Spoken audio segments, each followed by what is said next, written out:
Teknaf battalion ২ বিজিবির ৮ ঘণ্টার শ্বাসরুদ্ধকর অভিযানে ইয়াবা নিয়ে দেওয়াল টপকে পালানোর সময় আইয়ুব আলী এবং বাড়ির অভ্যন্তরে আত্মগোপন করে থাকা মূল হোতার স্ত্রী ফাইজা আক্তারকে আটক করা হয়েছে। এ সময় ১৯,২০০ পিস ইয়াবা, ৭টি চাপাতি, ৪টি চাকু, ১১টি দেশীয় অস্ত্র, বাড়ির ভেতরে বাইরে মাদক কার্যক্রম পরিচালনায় ব্যবহৃত ২টি ওয়াকি-টকি, ৪টি সার্ভেলেন্স সিসি ক্যামেরা উদ্ধার করা হয়। বিস্তারিত থাকছে মোহাম্মদ শহীদের তথ্যচিত্রে।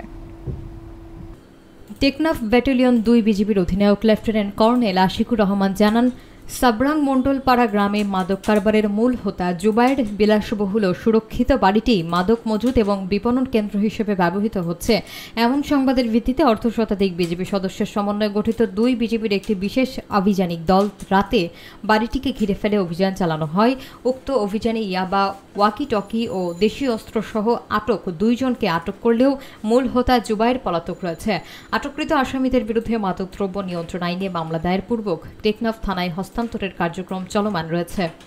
২ বিজিবির অধিনায়ক লেফটেন্যান্ট কর্নেল আশিকুর রহমান বলেন, মাদক কারবারি যত শক্তিশালী হোক, দেশের মাটি থেকে মাদক চোরাচালানের কালো ছায়া সম্পূর্ণরূপে মুছে ফেলার জন্য বিজিবির সকল সদস্য সদা প্রস্তুত এবং অঙ্গীকারবদ্ধ।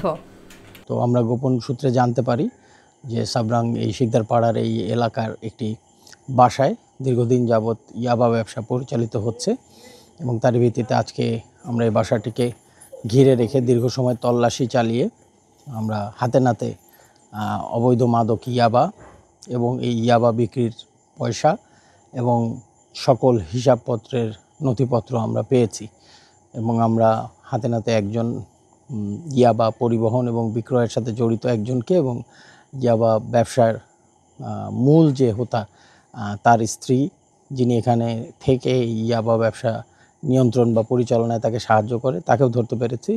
তবে কথিত জুবায়েরকে আমরা ধরার জন্য অভিযান জারি রাখব। অভিযানের থেকে প্রাপ্ত তথ্য এবং অন্যান্য আলামতসমূহ চুলচেরা বিশ্লেষণ করব এবং এই মাদক চক্রের শেষ গোড়া পর্যন্ত আমরা পৌঁছাবো।